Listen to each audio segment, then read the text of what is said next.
Buscamos un sitio vacío donde estacionar y lo encontramos a unos 50 metros del viejo edificio de 5 pisos que se levanta digno pero sin gracia, casi al final de la 84, entre segunda y tercera, una de esas típicas calles neoyorquinas del Upper East Side, tradicionales y casi siempre apacibles, a pesar de los muchos negocios que funcionan en los pisos bajos.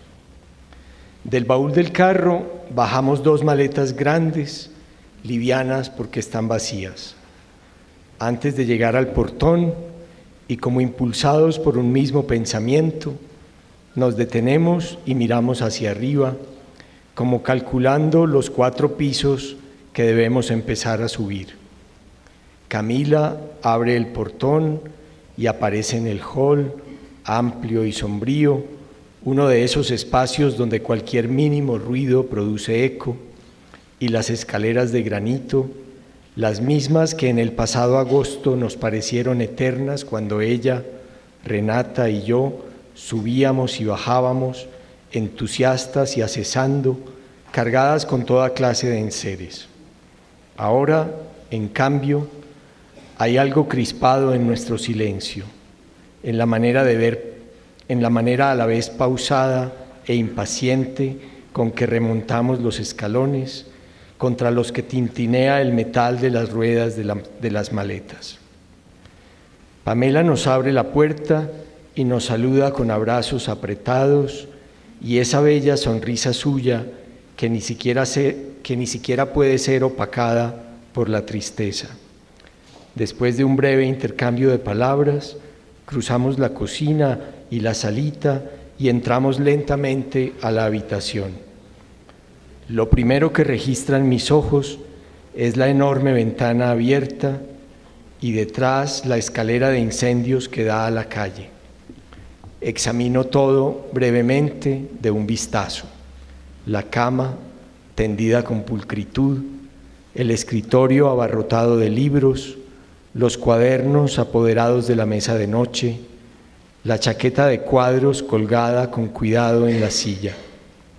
Durante algunos segundos no decimos nada, no hacemos nada, a pesar de que un turbión de emociones nos agita por dentro.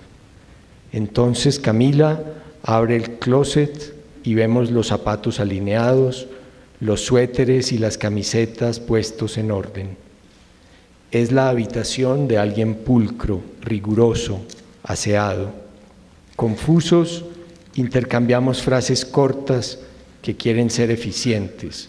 Nos dividimos los espacios a fin de poder hacer la tarea que nos ha traído hasta aquí. Nadie llora. Si uno de nosotros se rindiera al llanto, arrastraría con su dolor a los demás. Siento por un instante que profanamos con nuestra presencia un espacio íntimo, ajeno, pero también atrozmente que estamos en un escenario. Me pregunto qué sucedió aquí en los últimos 20 minutos de vida de Daniel. ¿Acaso sostuvo consigo mismo un último diálogo ansioso, desesperado, dolorido? Tal vez su lucidez fue oscurecida por un ejército de sombras. Mirando este cuarto austero, donde cada cosa cumplía su función, tenía un sentido, recuerdo los versos de Wisława Szymborska que durante años leí con mis alumnos y que parecen haber sido escritos para este momento. No parecía que de esta habitación no hubiera salida, al menos por la puerta, o que no hubiera alguna perspectiva, al menos desde la ventana. Las gafas para ver a lo lejos estaban en el alféizar. Zumbaba una mosca, o sea que aún vivía. Seguramente creéis que cuando menos la carta algo aclaraba. Y si yo os dijera que no había ninguna carta, tantos de nosotros, amigos, y todos cupimos en un sobre vacío apoyado en un vaso. Reviso uno a uno los libros y los cuadernos. En el fondo de mi corazón suplico porque aparezca un diario, una nota de carácter personal. Pero solo hay trabajos críticos o notas de clase escritas con letra pequeña, apretada, minuciosa. En su morral encuentro la pequeña tarjeta que le envié hace 2 días, acompañada de un billete y que dice: para que te des un gusto, te quiere tu ma. Camila abre los cajones de la cómoda y saca camisas y medias. Dentro de un par encuentra un rollito de $, metido ahí para preservarlos de un posible intruso. Entonces Rafael, mi marido, nos hace notar lo que acaba de descubrir. Cuidadosamente alineados sobre el escritorio están el reloj, la billetera, el iPod, el teléfono móvil. Los ojos se nos llenan de lágrimas. Cuando salimos, ahora con las maletas cargadas, se abre la puerta del apartamento vecino y 2 ancianas muy ajadas, que evidentemente han estado esperando algún ruido nuestro para salir, nos dan un ramito de flores y una tarjeta y nos abrazan, conmovidas. En ese momento aparece en el descanso de la escalera una pareja con un niño. Se detienen con timidez. Somos nosotros, los parientes del estudiante que se mató ayer. También ellos lo sienten mucho. La mujer, una rubia joven, de semblante amable, nos dice que ella estaba allí a la hora de la tragedia y que lo oyó correr. Mi hija Camila se asombra, se adelanta. ¿Lo oíste correr? ¿Dónde estabas? En su piso, el último. Desde ahí oyó un tropel de pasos en el techo. Entonces todo termina de aclararse. La ventana abierta, la escalera de incendios que trepa hasta el techo del edificio. Daniel murió en Nueva York el sábado 14 de mayo de 2011 a la 1:10 de la tarde. Acababa de cumplir 28 años y llevaba 10 meses estudiando una maestría en la Universidad de Columbia. Renata, mi hija mayor, me dio la noticia por teléfono 2 horas después, con 4 palabras, de las cuales la primera, pronunciada con voz vacilante, consciente del horror que desataría del otro lado, fue, claro está, mamá. Las 3 restantes daban cuenta, sin ambajes ni mentiras piadosas, del hecho, del dato simple y llano de que alguien infinitamente amado se ha ido para siempre, no volverá a mirarnos ni a sonreírnos. En estos casos trágicos y sorpresivos, el lenguaje nos remite a una realidad que la mente no puede comprender. Antes de preguntar a mi hija los detalles, de rendirme a la indagación, mis palabras niegan una y otra vez en una pequeña rabieta sin sentido, pero la fuerza de los hechos es incontestable. Daniel se mató. Solo quiere decir eso. Solo señala un suceso irreversible en el tiempo y en el espacio, que nadie puede cambiar con una metáfora o con un relato diferente. Daniel se mató, repito una y otra vez en mi cabeza, y aunque sé que mi lengua jamás podrá dar testimonio de lo que está más allá del lenguaje, hoy vuelvo tercamente a lidiar con las palabras para tratar de bucear en el fondo de su muerte, de sacudir el agua emposada, buscando no la verdad que no existe, sino que los rostros que tuvo en vida aparezcan en los reflejos vacilantes de la oscura superficie. No voy a pronunciar el nombre de esa enfermedad, piensa el médico, porque no quiero rotularlo, no quiero condenarlo, ni voy a hacer perder las esperanzas, ni voy a hacerle perder las esperanzas y sumergirlo en la desesperación, porque no hay enfermedades sino pacientes. No voy a pronunciar ese nombre, dice el enfermo, porque van a huir de mí, porque me abandonarán, porque me recluirán, porque no me amarán ni se casarán conmigo, porque me mirarán con miedo. No voy a pronunciar ese nombre, dice el padre, dice la madre, porque no puede ser, no puede ser, no puede ser.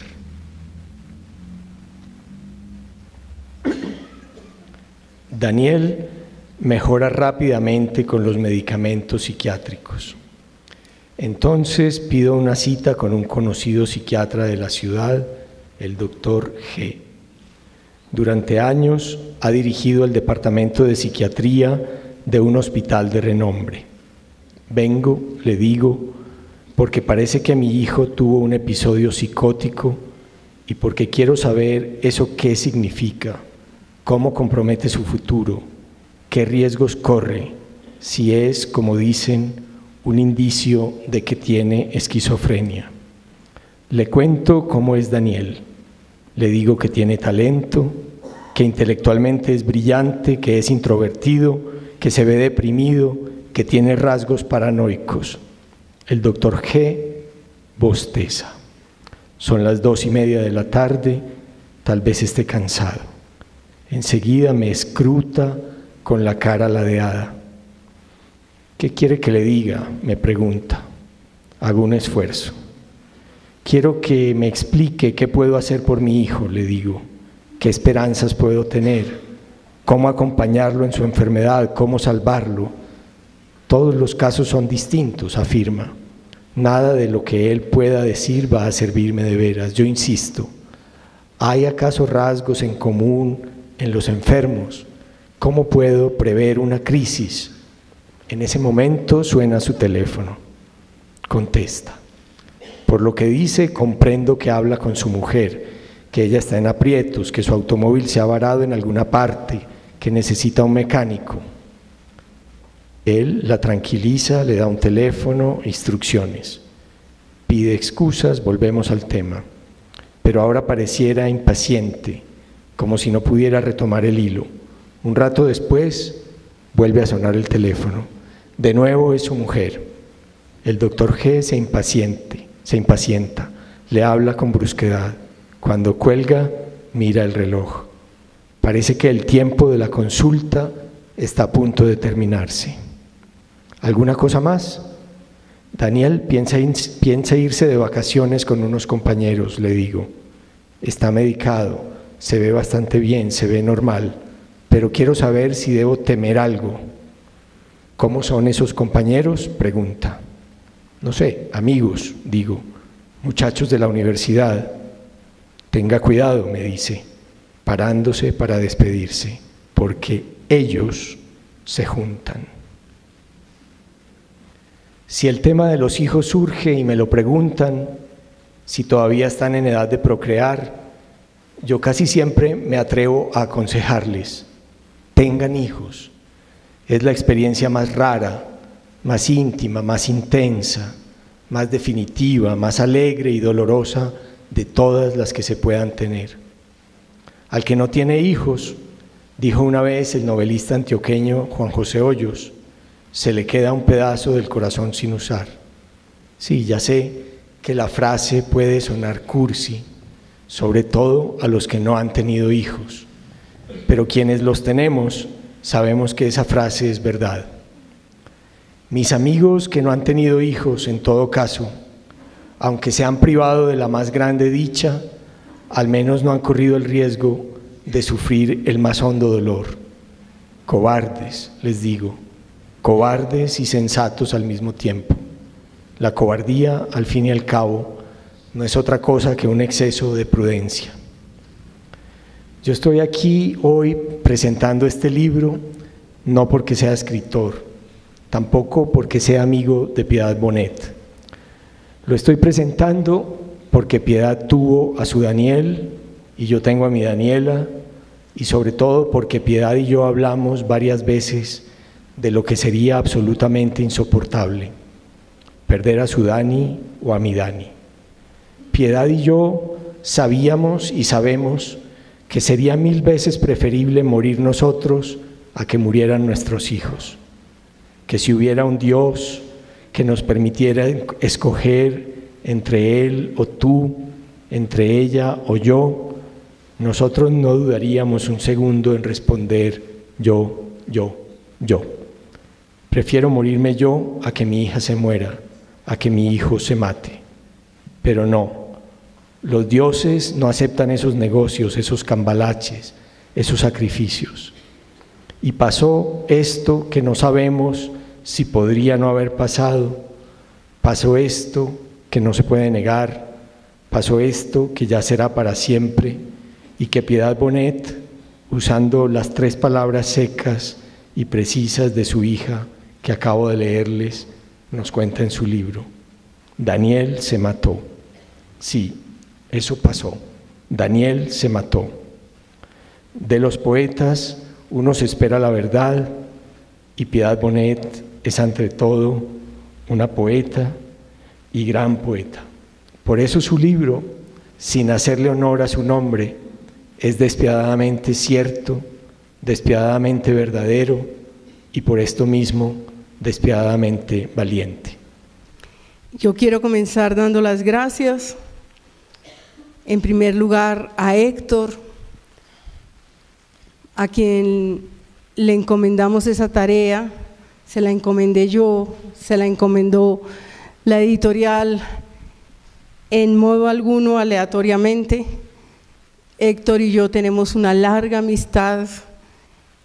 Yo lo admiro como escritor, pero también lo admiro inmensamente como ser humano. En esos muchos años de amistad donde nos vemos muy poco, porque Héctor vive en Medellín y yo en Bogotá, en verdad tuvimos muchas veces esa conversación a la que aludió, sobre nuestros hijos, sobre la belleza de tenerlos, sobre el dolor que sería perderlos. Y en el momento de la muerte de Daniel, la llamada de Héctor, las cosas que me dijo y que me escribió en ese momento, fueron de las más hermosas que recibí, las palabras más hermosas. Me acuerdo que me dijiste eso de Séneca. Me preguntó Héctor: ¿preferirías no haberlo tenido? ¿Preferirías no haberlo querido?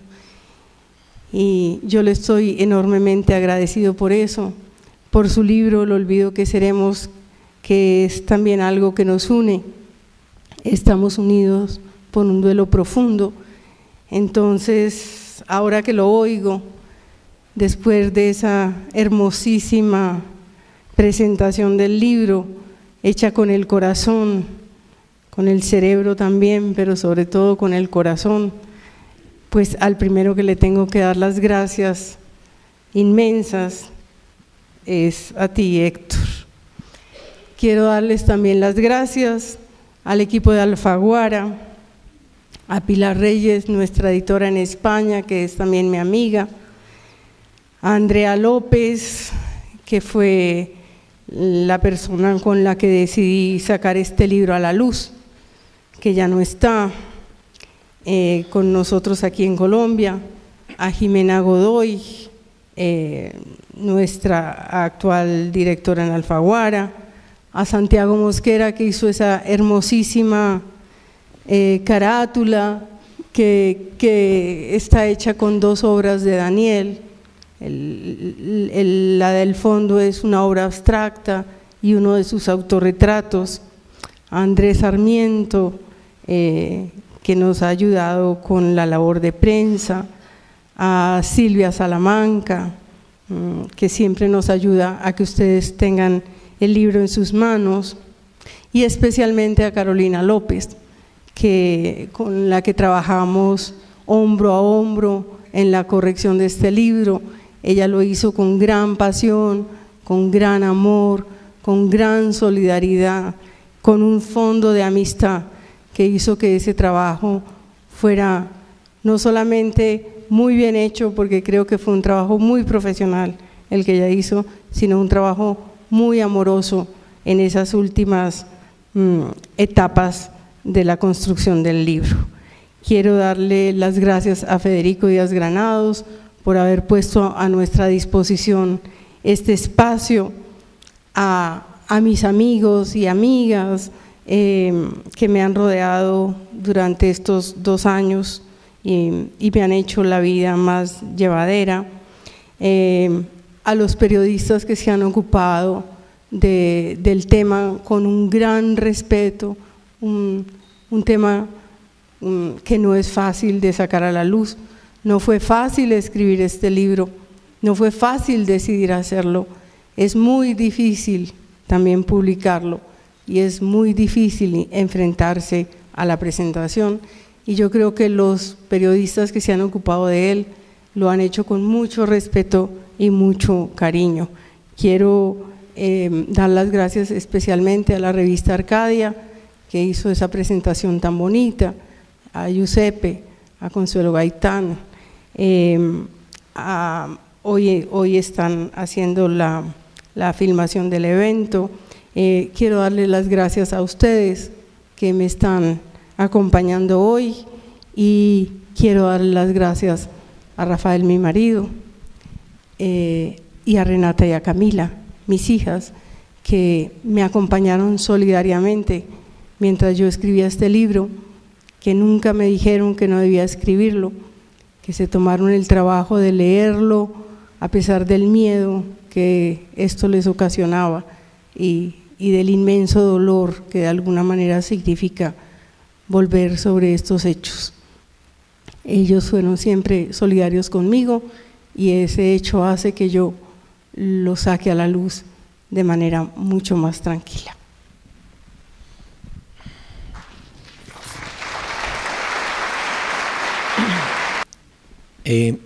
Piedad, yo en la presentación pues hablé de la enfermedad mental, hablé de los hijos, de la fortuna que tenemos de tener y de haber tenido hijos, pero no hablé del suicidio. Antes de que Daniel se matara y antes de que escribieras este libro, ¿el tema del suicidio era importante para ti?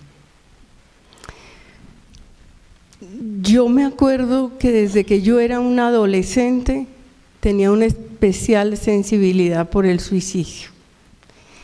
De alguna manera el suicidio mitifica sobre todo a los escritores, y entonces yo tenía como un interés especial por aquella gente que se había quitado la vida, tal vez porque yo tengo un sentido trágico de la existencia. Yo creo que solemos los escritores tener un sentido trágico de la existencia, pero también porque desde mi sensibilidad literaria el suicidio siempre me ha parecido un gran misterio, pero además porque yo tuve muy pronto una mentalidad muy liberal, a pesar de haber sido criada de manera muy conservadora.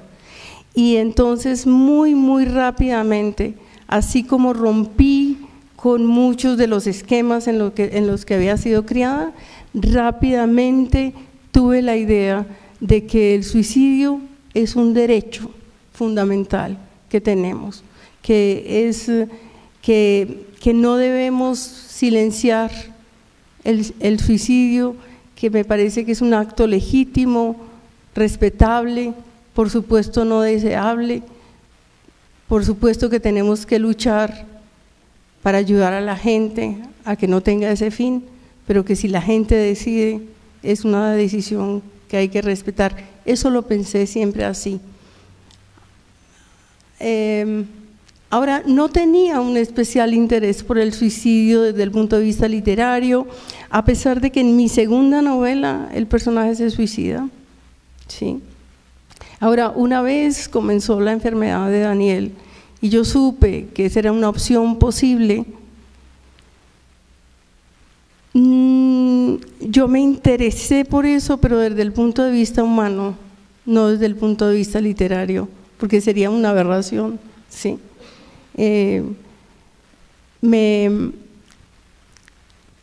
Ni siquiera puedo decir que me sumergí en el tema del suicidio, porque lo que quería era evitar ese pensamiento. Me dolía muchísimo que esa fuera una posible opción. Entonces lo viví como una latencia, como una posibilidad, como un miedo, pero no de ninguna otra manera. Antes de esta presentación, tú me mandaste una conferencia de TED de una mujer enferma de esquizofrenia que sin embargo ha podido llevar una vida relativamente normal y útil. Ese mismo día yo había leído en un blog del New York Times un artículo de esa misma persona de la conferencia de TED. Tú hasta sugeriste que podíamos presentar un fragmento de esa conferencia. Después de haber pensado tanto en la enfermedad de Daniel y después de haber escrito este libro, ¿cómo ves tú esta enfermedad? ¿Cómo piensas que debe uno enfrentarla en la familia o en los amigos o en alguna parte?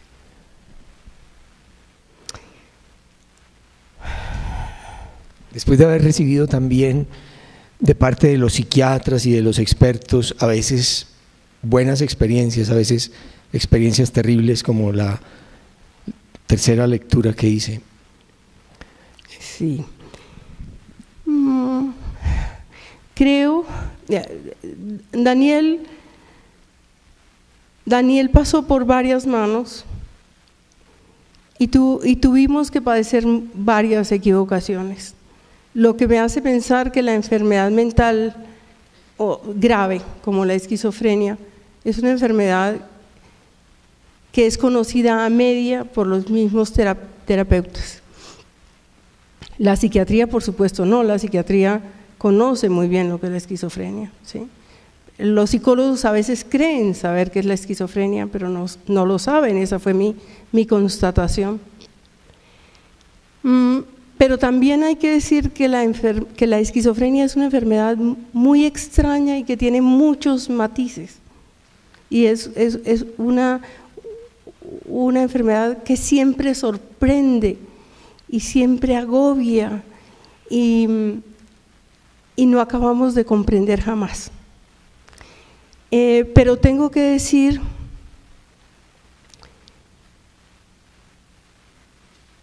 hoy en día lo que yo he sacado en conclusión es que las familias estamos muy abandonadas de los médicos.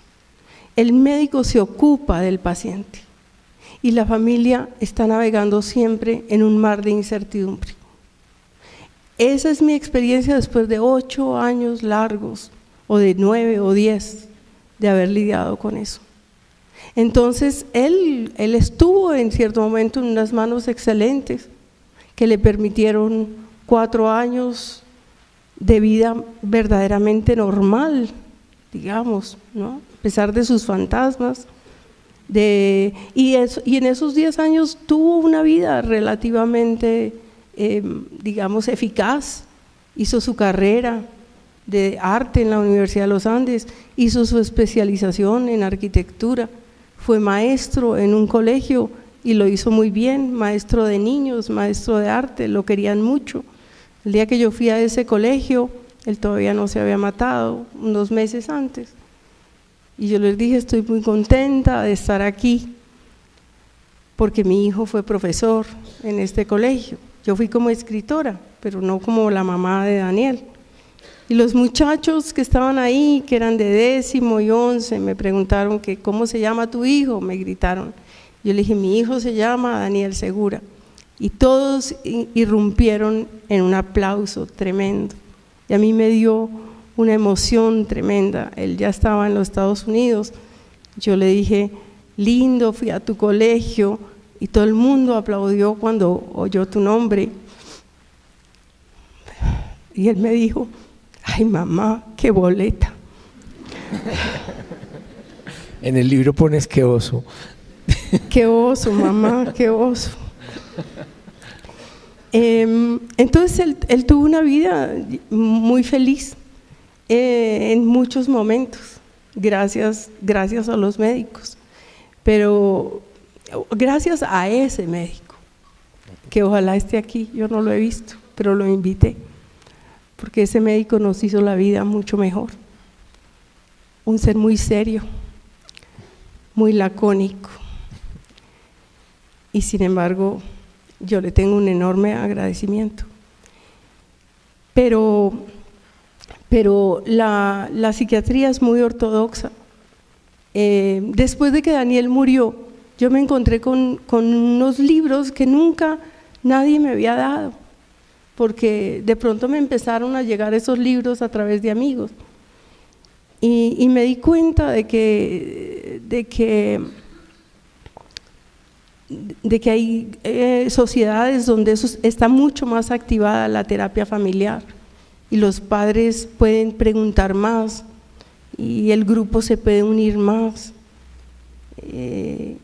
Bueno, es una enfermedad complejísima. Yo trato de mostrar algo de eso en el libro. Por supuesto, el libro no se explaya en ese tema, porque no es de eso de lo que trata, pero yo sí pienso contigo que hay esperanza. Ese video es muy hermoso, el video que está en TED, me lo hizo llegar mi hija Camila, y es una profesora universitaria, una abogada, que también después estudió psiquiatría, que cuenta en muy breves minutos, como 10 o 15 minutos, hace un recuento de lo que fue el espanto de su vida desde la adolescencia, cuando le empezó la esquizofrenia, y las visiones aterradoras, los tratamientos inmisericordes, la forma en que en alguna vez la amarraron y la tuvieron amarrada durante horas, ¿sí? O sea, cosas durísimas, durísimas que yo creo que padecen muchos pacientes, y cómo ella, a fuerza del cariño de los que la rodean y de encontrar a alguien que le dé la mano, que la conduzca por el camino, ¿sí? y que le enseñe cómo tiene que dominar esos monstruos que la habitan. Hoy en día es una persona que tiene amor, está casada, dicta unos cursos. Yo no voy a decir que todos los enfermos de esquizofrenia tienen esa posibilidad, ¿sí? Porque hay muy distintos grados de la enfermedad, pero creo que el amor, creo que el cariño, la solidaridad y la comprensión social, que es lo que tampoco existe, ¿no? Yo fui testigo de cuando no sabíamos todavía qué le pasaba a Daniel, cuando empezamos a sentir que había ahí algo extraño, como muchos lo abandonaron, ¿no? Sus amigos, la gente se asusta, ¿sí? La gente se asusta, no se acerca, ni siquiera a veces a la mamá le dicen, ¿no? Estamos viendo que Daniel está mal, está raro. La gente se silencia, porque el silencio es una condena en esta sociedad. La gente cree que no se debe hablar de un montón de cosas, que no se debe hablar del suicidio, que no se debe hablar de la enfermedad. Y yo creo que yo escribo este libro porque yo soy una intelectual, no solamente una escritora. Yo creo que yo tengo un deber con la sociedad, y si tuve, digamos, esta experiencia tremenda, creo que tengo el deber de sacarla a la luz para que muchos compartan conmigo esto, porque para eso está la literatura, para decir verdades, como dice el poeta Cadenas, y que yo uso ahí como epígrafe, para hablar de realidades dolorosísimas que de otra manera no podríamos compartir con los demás. Piedad, la literatura, la buena literatura, sí, debe decir verdades, pero las debe decir bien. A la entrada, aquí, a la entrada del teatro, comentaba con Ricardo Silva, que es un lector sensible, un escritor sensible, de qué manera habías logrado construir este libro tan contenidamente. Y él me decía que le gustaba que al final, en el envío, había sido capaz también como de irte, no de volverte cursi. Yo no sé si en el transcurso de la escritura del libro alguna vez fuiste cursi, fuiste sentimental, fuiste horrible y lo borraste, o si siempre tuviste esto que se aprecia en el libro, que es como una capacidad de parar antes de que la cosa se vuelva insoportablemente melcochuda o lacrimosa o cosas así, y solo al final te permitiste un acceso de patos, o yo no sé cómo se llame eso, de patetismo, sí, hermoso. Y lo dudé mucho. Le pregunté a Carolina, le pregunté a Ricardo si les parecía que eso de pronto era desmedido, porque eso fue algo que decidí muy a posteriori, cuando ya el libro estaba prácticamente terminado. Giuseppe Caputo, el que hizo la entrevista, muy buen amigo mío, que él me dijo: Piedad, tú no debes terminar con la voz de Nabokov, que era como yo terminaba, sino con una voz personal. Me mandó un mensajito diciéndome eso, y yo dije: Giuseppe puede tener razón, Giuseppe puede tener razón. Ya luego lo hablé con Carolina, dijimos sí, y ahí lo escribí. Pero contesto, yo soy una persona que he trajinado muchísimos años ya con la literatura, como escritora por un lado, pero sobre todo como profesora de literatura, y he dirigido taller de escritura creativa durante 25 años en la Universidad de los Andes. Y algo que le digo siempre a mis estudiantes es contención emotiva. No caigan en lo sentimentaloide, no le den paso al quiche, a la cursilería.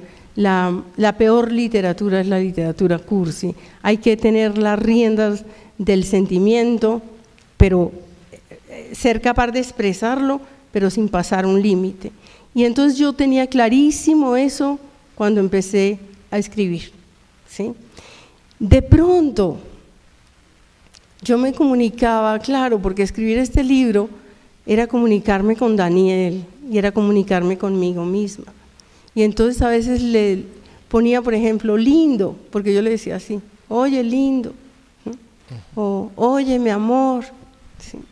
Y entonces mi hermano Mauricio, que también es escritor, me dijo como que suena feo eso de lindo, ¿no?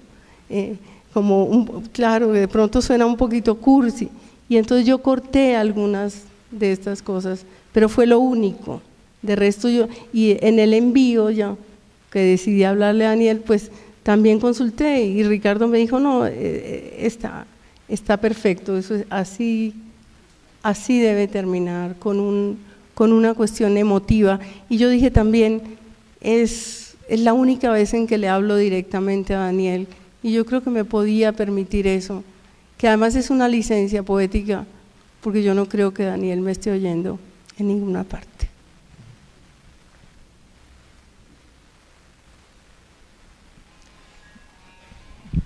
Es que me quedé pensando.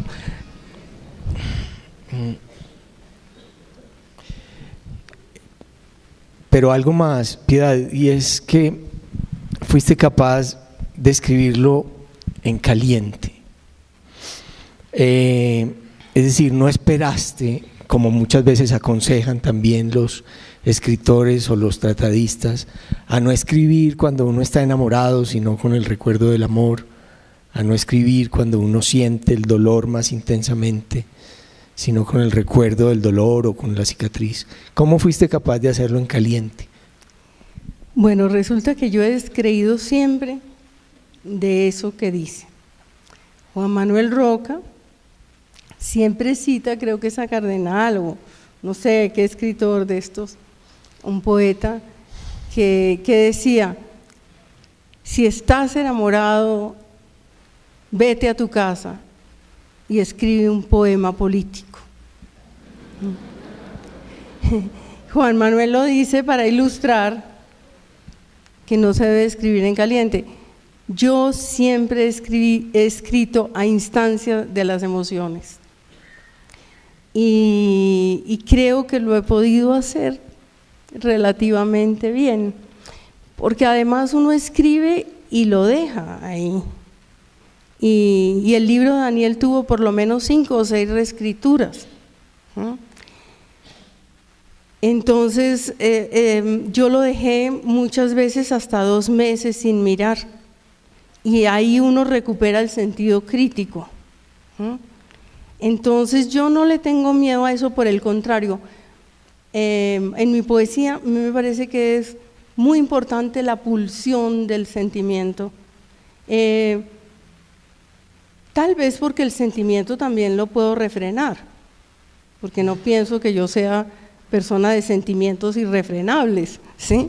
En verdad no, aunque me considero una apasionada, ¿sí? Y sin embargo no, es que pasar por la criba de la palabra, buscar la palabra precisa, que es lo que hacemos los poetas. En eso yo creo que nos diferenciamos de los narradores. Los narradores tienen una palabra eficaz que va hacia adelante. Nosotros los poetas escribimos como poniendo ladrillos. Cada palabra es sopesada. Yo por lo menos cuando escribo poesía, si escribo un verso, no paso al siguiente verso hasta que no me parece que ese verso está perfecto. Que es perfecto es lo que yo quise hacer, ¿no? Nada más. ¿Sí? Entonces yo escribo de esa manera y yo creo que eso ayuda a poner el freno.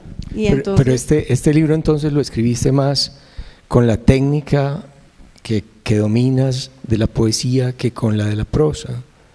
No. ¿Por qué decido yo, digamos, literariamente escribir este libro? Porque es una historia poderosísima. O sea, yo decido como un escritor cualquiera. Esta es una historia llena de potencia, llena de dolor, llena de dramatismo. Hay una fuerza tremenda que se asemeja a la fuerza del destino, ¿sí? El destino que los griegos llamaban así, hoy tiene nombres muy distintos. Por ejemplo, una forma del destino es la genética, ¿sí? Entonces yo quería meterme en ese problema de las encrucijadas. Me pareció tan terrible esto de todos, como la crónica de una muerte anunciada, todos luchando para que esto no sucediera, incluido el mismo Daniel, y sin embargo eso sucede. O sea, las cosas son, y cuando son irreversibles. Esto tenía una fuerza dramática tan impresionante que yo pensé que eso habría que narrarlo, o sea, que eso no era un ensayo, que eso no iba a ser poesía, que yo tenía que contar esa historia, ¿sí? Ahora una historia que me concernía más hondamente que todas las que he contado, pero por el camino escogí también unas formas que son poéticas, porque si ustedes ven, el libro está escrito como en apartados, en pequeños capítulos. Entonces, si bien hay un hilo narrativo que yo pensé muy bien, estructuré en mi cabeza, parece mentira, yo misma me digo, yo cómo hice eso, de ponerme fríamente a pensar cómo construir ese libro. A pesar de eso, yo creo que tiene la intensidad de la poesía, yo quise que lo tuviera, ¿no? Yo quería que no fuera un relato pedestre, sino un relato que tuviera el aliento, la intensidad, la síntesis de la poesía, también por eso es un libro tan breve. Pero, ¿sentiste en algún momento, es que yo creo que hay como algo esquizofrénico en el oficio de nosotros, y es que muchas veces en el momento en que estamos viviendo algo, estamos ya también empezándolo a escribir, y en una cosa tan horrible como la que a ti te pasó, como la que tú sufriste, ¿no se siente uno mal al vivir algo y al mismo tiempo pensar en escribirlo? ¿No es como una traición a la vivencia pensar en que uno va a escribir como si fuera a aprovecharse incluso del propio dolor, como si uno fuera a versificar su amargura de alguna manera? Sí, eso es así. Eso es así, ¿no? Eso es así. Dicen que eso es una deformación profesional. Dicen que por ejemplo, creo que era Flaubert, no, creo que era Solá, el que iba a los entierros con una libreta de apuntes, ¿sí? Y miraba cómo estaba la gente de ahí, iba tomando apuntes.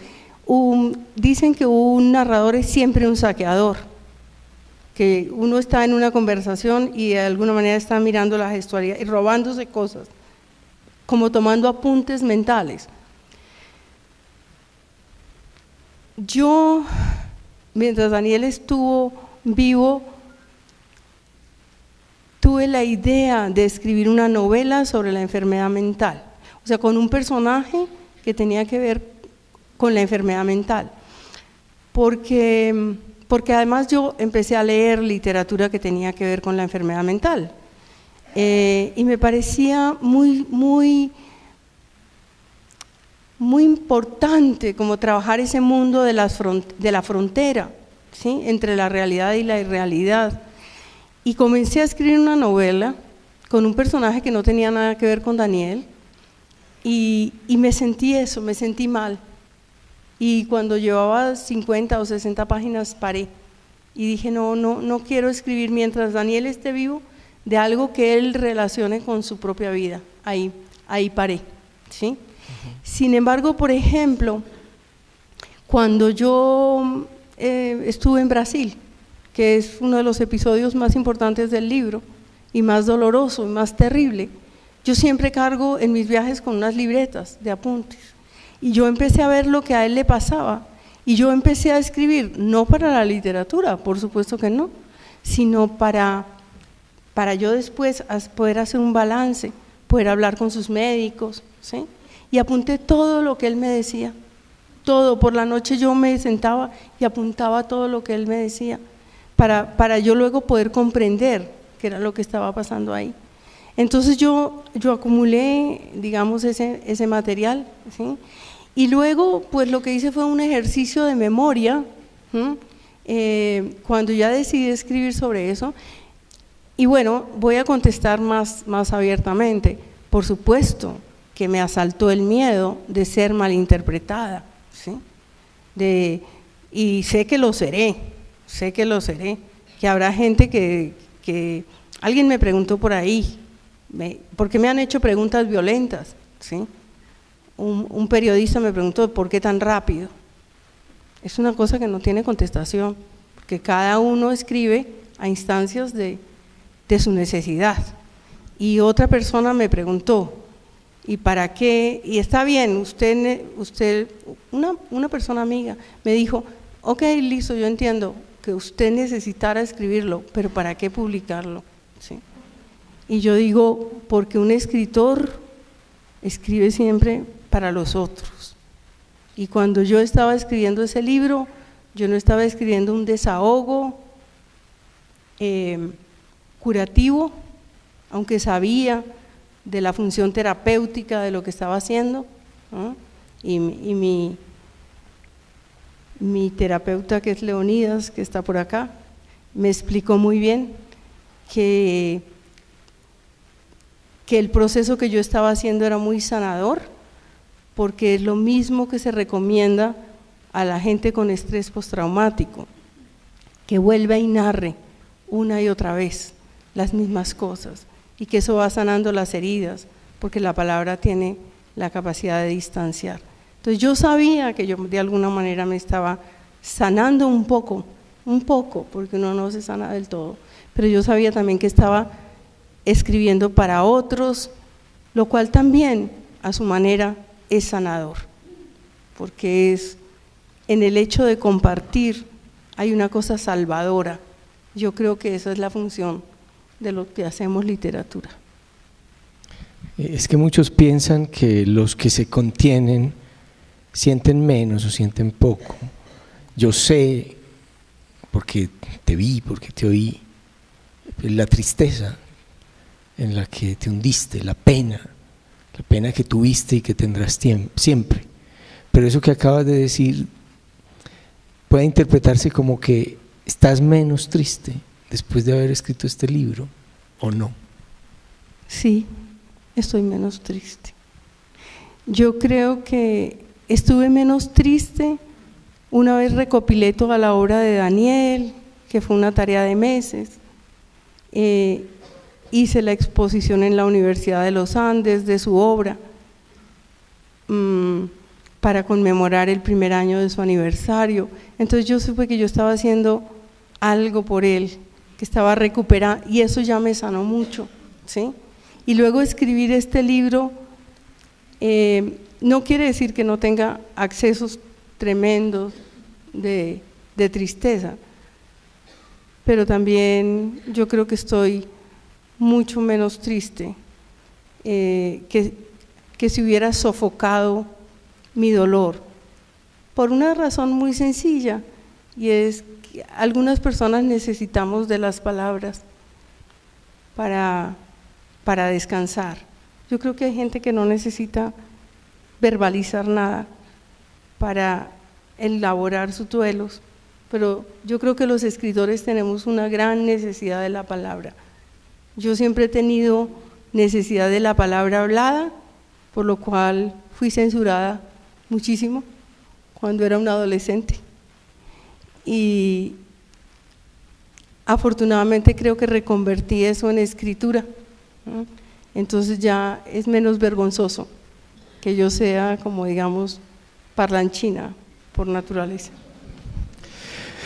Bueno, yo creo que todos le debemos agradecer a Piedad por haber escrito este libro y por tener la fuerza de estar acá.